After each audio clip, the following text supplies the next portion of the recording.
Good afternoon. We'll begin with UMass. I think that one of the things that stands out about UMass is what Mark Whipple has done with the program. I've got a lot of respect for Mark. We go back to when I was at Grand Valley. He was at New Haven, and so the Division II background. I've had a lot of respect for what he's done. He's won a national championship at UMass when they were 1AA, and he's built this program in a very short period of time into one of the best teams in the MAC. They had 5 games last year where in their last possession had a chance to win games. This year you can already see had a chance to beat Temple, and we all know that Temple's got 2 very good wins already against Penn State and Cincinnati. Offensively, very difficult to defend. They do so many things. Mark takes a lot of his background in college, but also his NFL background, and does a lot of things with motions and movements and formations. So there'll be a great challenge and a real change from what we were working on last week compared to this week. So it'll be a big transition for us defensively. Fronapple, Tajay Sharp, 2 very dangerous players. Blake's a very good quarterback, throws it well, he's got escapability, stands in the pocket, knows what he's doing, and I think Tajay Sharp, one of the better receivers we'll see all year.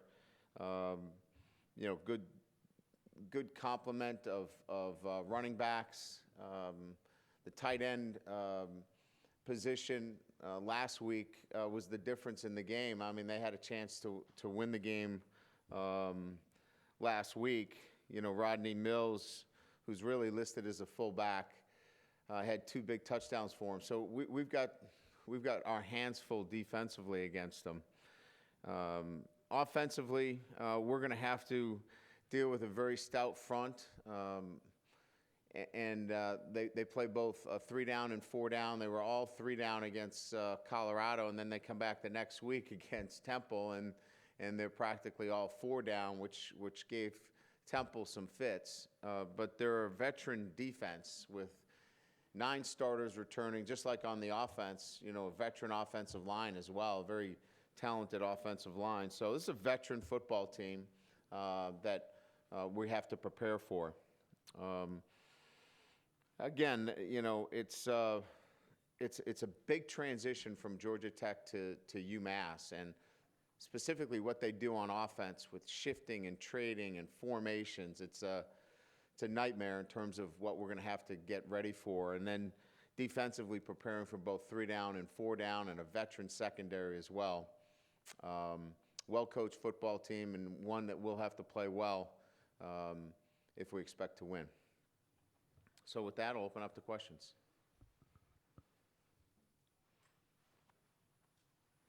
Ryan, you talked about how they've done so far, but your team talked after the game that night about being disrespected by being underdogs last week. They're going to know that this is their heavy favorite this week. How do you avoid being complacent, especially with a big game the following week? Well, you rely on your leaders to make certain that they hold everybody accountable to the way they prepare and ultimately the way they play. And so if we really have the kind of locker room and chemistry that I think we have, then we should play very well. And if we play very well, we're capable of beating anybody in the country. If we don't, then we could lose to anybody. So you really you put it heavily on your players to prepare the right way, and especially your seniors and your leaders to make certain that everybody across the board is doing the little things the right way. And since you both have Division II backgrounds, have you and Coach Whipple, aside from when he was at Miami, crossed paths before? No, we didn't play when we were at Grand Valley and New Haven. I think it was a year where I did not make the playoffs, and they did at New Haven. But we had known each other for quite some time prior to that. Matthias obviously had a good second half last week. Yeah. I think it's a little bit rare for at Notre Dame for a non-starter to be a captain. What did he bring to that? Allowed him. What does he? Why do you think he got that honor? Well, I think he does so many little things well in all areas. He's really a force in special teams. Just for an example, C.J. Prosise was a point winner last year in special teams, and he had 11 solo tackles for the whole year. Matthias already has 6. So he makes a huge impact in special teams, as well as he does so many jobs and is counted on defense as somebody that makes plays. He's a veteran. He's somebody that mentors all the young guys. He carries such a huge amount of respect from not only his class, but the younger players as well. I'll give you an example. And you guys have been out there before. We have our stretch lines, right? His stretch lines, after they're done with their stretch, he has a handshake for each one of the guys in that line. He just has a relationship with everybody that makes him beloved by all of his players. And just kind of his mentality.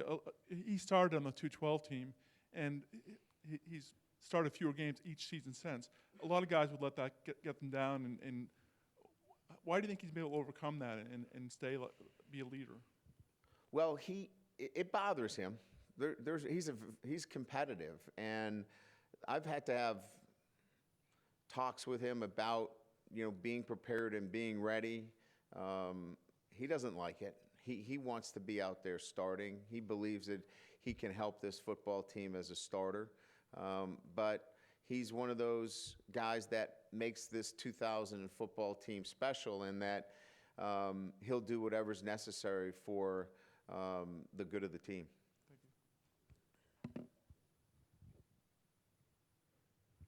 I'm going to go ahead then. Okay. Okay. On Sunday, you weren't quite sure how the safety thing was going to shake down. Do you have a better feel for that? Yeah, Max, we believe Max will be able to start for us again. And, again, a lot of that was predicated on his ability to tackle with his hand. He feels really good and confident that he can do that. We believe that that's going to be the case. We'll test him a little bit this week. We'll make sure that he tackles. But all indications are that he's going to be able to play at the level that he played with at Texas, and he did at the end of last year. So if he does, we're a pretty good football team with him back there. And then who kind of steps into Drew Tranquil's role? Well, that's a good question. I think we're still kind of evolving there, but we'll activate. Nick Barati's going to have to play more of a role, and McKelty Williams will bring up to our defensive team and get him some reps and some work as well. And then, there's still some other thoughts as to some other players that will work into some different roles. With Nicky, it's been a long road back for him. How has he held up? What's that journey been like for him? Well, it's been a slow, long process with 2 shoulder injuries, but he's done well on special teams for us, and had some key tackles for us on Saturday. So we're feeling like he's gaining some more confidence each day in his ability to go out there and compete. But we still know that he's had major surgery on both shoulders at a time when there was some doubt as to whether he could come back. So we still have to be prepared that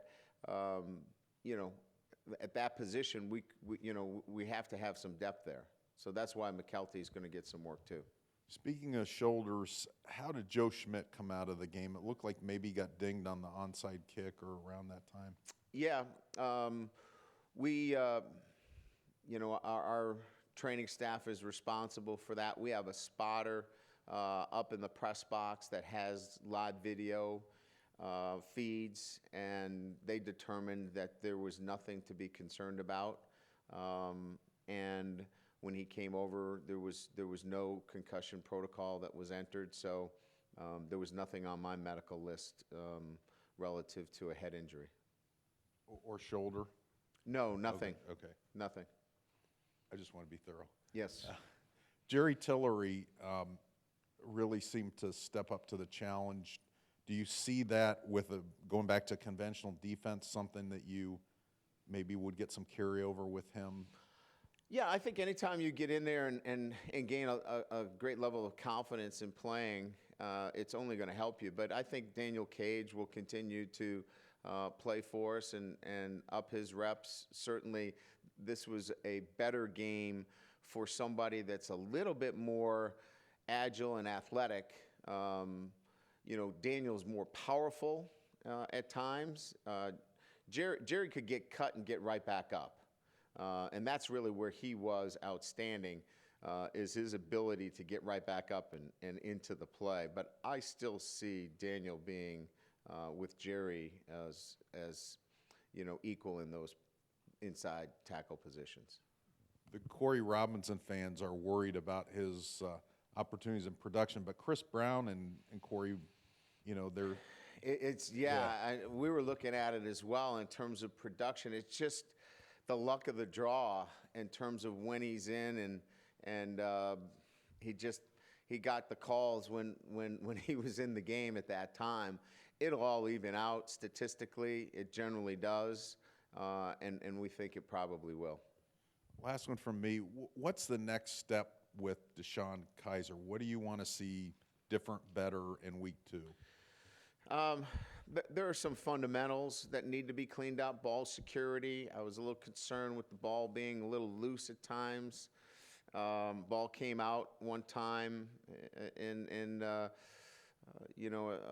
screen situation where it was intentional grounding, but we got to eat that. I think there was another time on a run where the ball came out at the end of the run. Tighten those things up a little bit. Tighten up his footwork a little bit. He was off a little bit in accuracy on some lower throws that we'll work on hard this week. But in terms of maybe cadence as well, we got to be a little bit better with our cadence. He pauses a little bit too much in his verbal cadence. So cleaning up more of the fundamentals than the big picture stuff. I was really pleased with the big picture stuff. I think it's more of that lack of playing time and some of the mechanics. Brian, straight ahead here. Joe Schmidt last week probably played about as well as we've seen him play in a Notre Dame uniform with 8 solos, 2 assists, a lot of big plays. How do you explain how well that he played in last week's game? Well, first of all, he's one of the stronger players we have on the football team. He's physically strong. He has a great acumen for the game. He understands how he fits in our defensive structure. And he's very disciplined. He does his job. And so when you're facing an option team, if you have the physical strength to get in there and compress a guard or a center, if you have the smarts and discipline, then you can put yourself in a position to make plays. And we knew that about Joe. And he's just he's that kind of football player. He possesses all of those skills necessary to play at the highest level that he did. Does that same explanation fall behind Greer Martini too? Because here's another guy that really stepped up last week. Yeah, probably not as strong yet physically, but getting stronger each and every week that he's in the program. Very smart, understands his role and responsibility. Got caught a couple of times with the fullback coming out of the backfield, not working through number 3, exchanging that off, but had a really good game and really helped us quite a bit because he just really understands the game very well. I think you made the comment after the game, you almost referred to Martini as an option specialist, and we've seen specialists in the NFL for quite a while now, third down backs and pass rushers. Are we at the point in college football where players are now specialists in certain roles? Well, I think that there's, every player has a strength. I think, it's not fair to pigeonhole him as just an option specialist. He's very smart. He really fits well in our scheme. He knows his run fits very well. He's a bigger kid. The spread offenses have taken him off the field a little bit. If you get into two tight ends and you want to bang it around a little bit, he's on the field much more. So I think if you use specialists in that sense, the offensive formations tend to now force you into using different type of players at different positions. And are you at all concerned about your place kicking situation? You banked one off the upright, missed a short field goal, I believe. No, I don't think we missed a field goal. Didn't miss a field goal, but he banked the one off the upright. Yeah. No, I'm not concerned. He's 4 or 6 for field goals, and he's banged them from 45. He's still working through some fundamentals, and he's Justin's such a conscientious kid. He'll clean up a couple of the mistakes that he made and make the adjustments necessary. Not concerned in the least bit. Thank you. Brian, to your right, Kavari's been back for 3 games now. I was wondering if you could just evaluate his performance and what you've seen. Well, I think it's still evolving. I mean, he plays with such great energy and passion. He is fully engaged, but there's still a lot that he doesn't have a reservoir of games, in a sense that he doesn't have a big bank of knowledge at his position. So he's still learning quite a bit out there. And Coach Light's doing a great job of trying to give him as much information daily about the position in which he plays. So I think he's only going to get better each and every week, but certainly still in that process of learning technique, learning splits, learning alignments, things of that nature. Do you think there's any of that rust still there, or is that kind of gone at this point? No, I don't think we're at that point where we would talk about rust anymore. I think we're really simply talking about him continuing to learn the position and gain more knowledge each and every day. And I know last week we talked about blocking on kick returns, and you said there were some improvements that were going to be made in the coaching. I was wondering if you saw those improvements made on Saturday. Yeah, we had one missed block that didn't allow us to get into the tunnel, and we made a change there. We were able to make the adjustment that I wanted on kickoff return. We only had one returned. So, I'll be anxious to see where we go this week with it. Pretty much covered everything on Martini, but I just wondered, as Joe Schmidt exits the program after this year, the guy that's kind of been the brains of your operation there in the middle, is Martini. You mentioned he's a smart kid. Is Martini the kind of kid that could pick up where Schmidt left off in that department? Well, I would definitely say that he's a student of the game. We recruited him because of his smarts and his intelligence. And, at Woodward Academy, I think one of the things that stood out in our recruiting process and when we brought him up here on campus was that, he's very vocal, very smart, helped the other 10 players really be better players around him. And that was one of the draws in the recruiting process for him, because he didn't necessarily jump out at you as gifted physically. He doesn't possess some of maybe the raw skills that a Niles Morgan has. But I think both of those guys are, certainly vying to be the next guy in there. As he continues to get bigger, I mean, is his future at Mike linebacker? I know he's kind of moved around a little bit for you inside and out. You're still not sure? I think that there's going to be some interesting competition at a few of those positions. Right. You tried to get Brandon Wimbush in the game. You really tried, right? I really did. I know. He asked about 4 times, I'm going in, right? I'm going in. And it just, the way it was going there at the end, I didn't want to put him in a position where something crazy could happen. So I'm still committed to that end, that we got to get him in sooner than later. I wanted to follow up on the bracketing that occurred on the interception with Kaiser and exactly what you're looking for from him. I mean, the cornerback jumps the route, right, and takes the fade away, and I imagine the bracketing is the answer to the fade. Yes, on it the is. other side of the ball. Do you want him to, and there's a little window there to get the ball to Corey Robinson once he recognizes the corner has jumped the route. Do you want him to try to squeeze it in there, or would you rather have him look to the other side of the field? Well, a couple of things. It's something that we see that's not uncommon. We see it against our defense as well. First of all, Corey has to stay outside. When Corey saw the corner jump outside, he immediately worked back inside. We don't have time to read Corey. We're throwing it to a spot. And therefore, that's why we had the interception. So Corey's got to continue to hold his line on the play. However, prior to that, he should have seen the safety that was aligned on the backside of the formation. Once he saw that safety lined up weak, which is his movement key on the play, that would have got his eyes to the front side and saw man-to-man coverage. And that's where the ball should have went. It should have went to Torrey Hunter on the corner out to the front side. So just one of those, learning curves. The safety kind of hit himself and he showed late to the backside. That would have told him that they were bracketing the backside receiver. Thank you. Up and to your right here. You mentioned the locker room a few times up here today. How do you go from, first of all, was that an issue last year at the end of the year? Was there an issue with that? And how do you go from the on-field struggles last year to having the locker room that you're seeing now? No, it wasn't an issue at all. Our locker room has been really good. I think we experienced some confidence issues relative to some new players and young players being forced to play probably before they were really ready. And therefore, we lack some on-field leadership and, direction at times. And then, offensively, we weren't. We were really built last year to,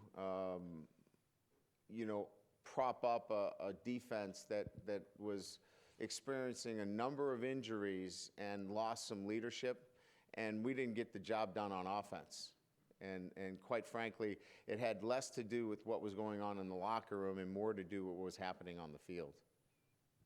And then also, considering the changes you made in the coaching on offense this year and the injuries that you had, I just wonder if you're happy with how it's all working together. I'm not happy with the injuries, certainly, but I'm happy with the overall collaboration of the offensive staff, the working environment, and just the ability to come to a consensus and work well together. I'm very pleased with all of those things. Also, a different thing here, if I remember right, and maybe I don't, but after the championship game a few years ago with Alabama, I feel that in the post-game press conference, you might have said something about, you learned a lot from that game about where Notre Dame has to go. Are there things you can point to now that show the evidence of that you've learned from? I don't know if we would have been able to do some of the things that we're doing with the number of injuries that we've currently had back in 2012. Matter of fact, I'm certain we wouldn't have. And we still have a long way to go. We have a lot of games, a lot of big games. We're going to have some more injuries. And those comments probably reflect more about the depth of our team and the ability to continue to move forward and continue to win. So I think that's probably the crux of it, was depth and quality depth that allows you to continue to win. Last thing, just going back to that one again, did it have anything to do with the quality and size of your offensive line right now? I wondered if you... Oh, it certainly has everything to do with our front seven and our offensive line and, being across the board more dominant on both sides of the ball. Last week you were asked sort of if there were carryovers from Virginia to Georgia Tech defensively, just in terms of fundamentals that you clean up. I'm curious if going from Georgia Tech to UMass, are there fundamentals, big picture things that your defense did really well this time that would still carry over despite the scheme change? Yeah, they certainly will. This is there's some great similarities in terms of what we'll need to do relative to their assignments and their eyes, and they give you so many different formation looks that we're going to have to do a great job communicating. I'd say probably more communication this week than last week. Last week was more your movement keys offensively in terms of getting your eyes on a specific player, and he's going to take you to this particular play. Whereas this week it's going to be making some front checks and coverage checks based upon the offensive formations. So we're going to have to do a great job communicating this week. When you watched the tape, what did you think you got out of your tight end position without Durham, a bunch of guys, Luatua excluded, but Alize and Nick really getting more action than they have? We got at times good play, and then at times we got poor play. And the poor play was assignment poor. It wasn't technique or effort, poor. Obviously, we turned the ball over, and that was a key play in the game. We were able to stop them, though. And then we had a number of missed assignments. Effort's great. We think that they're all going to be really good players. We're living right now with some mistakes and kind of looking at it and going, as long as we coach it and teach it and get better week to week, we should be really good at the position. But it hurt us at certain times in the game that we had some young guys out there making some mistakes. Where do you, with Drew out, where do you go in the dime package? Does that go back to Matthias? We're still kind of discussing that, and I think that I really believe that some of that is going to be what we show on Saturday will be the first time you see it. And lastly, I think some teams would be motivated by the underdog stuff that you guys played with last week. Some teams probably wouldn't care. What is it about the makeup of this team that you felt like, okay, that's a button that if I push with this team, I'm going to get what I want, opposed to if I push it and it's going to misfire? Yeah, just knowing your guys and what really motivates them more than anything else. I think what really motivates them is that they got a lot of pride, and they really care about each other, and they care about wanting to put their best out there. It's important to them that they go out and play very, very well, which means they have a lot of pride in how they're looked at and how they're perceived, both on and off the field. And I think that's what's different. CJ's performances the last 3 weeks have been maybe one of the top surprises in college football. I don't think you would have envisioned him averaging 150 yards. Offensive line kind of gets a little bit overlooked in that field there. Like even the 91-yard run, he was barely touched, if at all, and everything. What has been your evaluation of the line, and especially with the younger guys like Quentin and Mike McGlinchey, who seem to bring like a nasty attitude to the Well, I would agree with you. They bring a nasty attitude and a toughness to that group where you're now met with Elmer, Martin, and Ronnie that have a lot of game experience. You have two tough guys now that kind of mold that group into an experienced and tough group. And so I think they bring a lot to the group. The brains of the operation is still it's still in those veterans. It's still in those three guys that have played a lot, and they kind of set the tone for the group. The attention to detail, holding them to high standards. But there is now a toughness to that group that I think that those guys are hard workers and play hard and play tough. But I think that there's a personality that those two bring to the five that has definitely showed itself this year. And nothing to take away from him, but Matt Hegarty was a veteran there, but you didn't even seem to flinch about losing him because there was almost like eagerness to get Nelson on the field. What did you see in him that you thought could bring that element to maybe the line?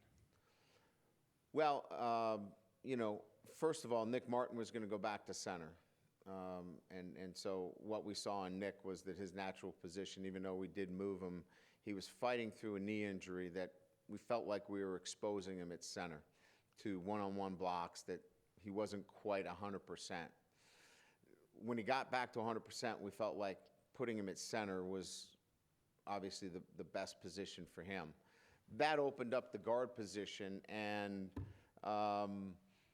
we just felt like it was going to be a competition between, if Hegarty was going to stay, between him, Alex Bars, and Quentin Nelson. And we just said, it's wide open. You guys go compete for it. Let the best guy win. We didn't have any preconceived notions. We knew they were all good players. And Nelson took hold of it and grabbed it and won the job. What have you seen in Quentin that has helped him elevate so much to this? I mean, he's 340 pounds. He's can bench press, a truck. I mean, he's physically strong, and he moves his feet. I think that's probably, and as you're asking the questions, the thing that stands out with him is he's big, he's strong, he's physical, he's got toughness, but he moves his feet really well. I mean, that's really probably the one thing that I don't say surprises you, but when you see a kid that big, it's hard to envision a kid running out the way he runs. He runs exceedingly well for his size. Just with Alizé Jones there, it seemed to really wanted to get him involved early on. He caught the first play of the game there, and he was targeted several times early on there. Was that the way the scheme was, where it was open for him, or did you really want to get him maybe A little bit of involved? both. I mean, we needed to get him involved, and we're trying to accelerate his growth. There's a lot going on there, a lot of mistakes, but he's a great kid, and he's swimming a little bit right now. But we just think his athletic ability supersedes some of the mistakes that he's making right now, and we're just going to keep force feeding him. We're going to keep rolling with him. He's going to keep playing because he cares, and he'll come back this week. We'll clean up some of the mistakes he made, and we're going to keep getting the football because he can make plays for us. And just on the topic of force feeding, CJ 22 carries. Nobody else in the backfield had more than 8 yards rushing there. And you did have Josh in pass protection. He did a pretty good job Yeah, there he did a nice on job. that there. When does the comfort level maybe start with both Josh and Dexter that you can get them some more touches? It'll happen Monday, Tuesday, Wednesday. It's got to be during the week where we, feel like, all right, we're there with them. We had a couple of key mistakes with the young guy in there. That he's still learning. So it's going to happen. We'll get there, but and we need to accelerate it because CJ's getting a ton of carries and certainly can't afford to lose him. He's a horse right now, but those guys need to continue to learn during the week so we can get them in. We want to get them in the game, but we can't afford to have key mistakes during the game as well. And we had some key mistakes, especially in the red zone, that we got to clean up, and we clean them up during the week. Thank you. Brian, to your left. Here. We hear you say the term next man in a lot, probably unfortunately too much because of what it means, but the backups aren't always good enough, even though you're forced to use them. But in this year's case, you lose your starting running back. Prosise is one of the best backs in the country at this point. You lose your quarterback. Kaiser's looked like he's played a lot before. Can you just kind of comment on how important the play of your next man in has been to your success so far this year? Well, I make phone calls every Monday night. We write a lot of letters. We spend a lot of time recruiting 365 days a year. So that going into this year, that the next man in is CJ Prosise. That the next man in is, Alizé Jones. So it's not by not working at it. We've been working hard at recruiting to get to this point where those guys are called upon, are good players. So that's why there's confidence in the group that we believe we've got enough guys that can go in and step up and play, championship football. You just hate to lose, quality guys that you've invested so much time in, because there is a bit of a learning curve for those guys when they come in the game, but they've just done great jobs so far. Right. Given that obviously Drew's injury was a freak injury, but given the nature of the injury, how much, if at all, did that bother you that it happened the way it happened? And have you talked to the team about maybe trying not to get too carried away with celebrations or things like that? Yeah, I haven't said a word to them about it. They all knew what happened. They all heard about it, saw it.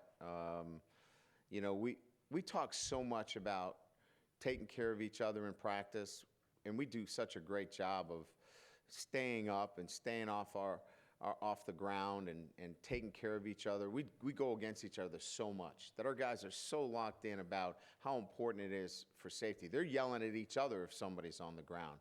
So I don't need to remind them about, safety and how important it is.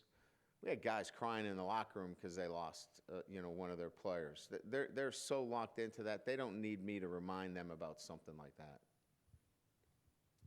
Brian, to your left, just building on Pete's question, and I'm going to throw a hypothetical at you, so I'm sorry. But last year, guys like Fuller, Rochelle, and Luke, and now Procyse, those guys all became stars for you because they got an unforeseen chance, I guess. Maybe CJ a little less. But is there someone you see on this roster now, and we'll throw injuries out of it because we don't want that to be part of it, that you think if he could just get in the game is one of those guys that could really elevate for you? Well, I think there's a number of guys. Torrey Hunter's got 3 catches. I think he's as good as any receiver we've got. It's hard to get him in the game. I think Alex Bars is an outstanding offensive lineman. I mean, we just got to get him in the game. Doug Randolph. Andrew Trombetti didn't play 1 snap. I know he's played in the first couple of games. I mean, I could go and give you 10 guys that are still waiting for that opportunity to break out. And there's still a number of those guys that I think will get that opportunity. Do you ever try to force feed it? If considering Fuller wasn't a starter going into last year, and he obviously would not have had 15 touchdowns had he not started last year. There are times like, I think Equanimous is a guy that can go in there and, Will Fuller is one of the best, if not the best receiver at his position in the country. How do you take him off the field to put EQ in there? I need my head examined. But EQ is an outstanding football player, and I could match him up with so many players in the country. So if I had to play with him, people would say, wow, that's a really, really good football player. So in some instances, you can't force feed it. In others, you have to. At the tight end position, we have to. We have to get in there and go. So I think it just depends on the position. Coach, you mentioned Tajay Sharp for UMass. Yeah. What's the big emphasis with slowing him down, especially when you face kind of a similar tall, physical receiver against Virginia that gave you some trouble? Sure did. I think that he's going to be targeted, and I think what he's done a really good job of is the yards after catch has been outstanding. But, he's been a featured player in their offense, for the last 3 years. So we just have to minimize the big play opportunities. He's going to get the football. He's going to make catches. We have to limit the game-wrecking opportunity. He can wreck the game. And so one of our words, the vernacular for us, is make sure he's not a game wrecker. And he'll get his catches, but we've got to minimize the big plays that he gets.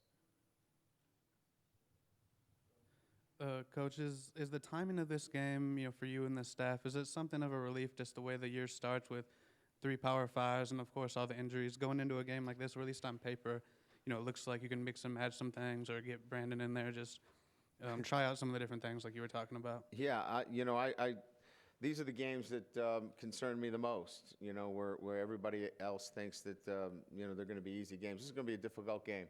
UMass will play very well. They've already proven that they, can play with top-notch teams in Temple. I already told you they've got, a Power 5 win over Penn State and Cincinnati. So I know what we need to do. We've got to play well against them, so it's not a breather for me. I don't count anything, It'd be nice that all those things happen, but I don't go into the game thinking that way. I go into the game that, we better be prepared for everything. And then just Deshaun last week, there was a couple plays. First quarter, he's almost completely swallowed up and then dumps it out to, I think it was CJ, and there's a similar play in the third quarter. Is that just rookie mistakes, or is that him, being fearless and that's who he is? Or did you were those plays you wanted to have some conversations about, maybe being a little more Which tentative? plays specifically are you talking about? I can't. There was a first quarter one. He was almost completely swallowed up, and he's about to go down and dumps it off to CJ, I believe it was. Right. And there's a similar one in the third quarter where he just barely gets the ball off. Is that who he is, that fearlessness, or is that just about his first start? Maybe should be a little more tentative, I guess. Right. Well, you know, it's interesting. You know, he did some things off schedule that I thought were really good. You know, we missed a protection where he escaped an inside lineman and threw a great ball to Chris Brown that he dropped, which was an off-schedule play where he showed very good movement in the pocket. The play you're referring to was a sprint out where he didn't get the ball out of his hands on time and kind of held it and then shoveled it forward, which was really kind of a heady play. He held the ball a little bit long, but I guess my point is he had some off-schedule plays that were athletic and were really pretty good plays. And that was kind of nice to add to the evaluation that he's capable of making some of those off-schedule plays. All righty. Thanks, everybody.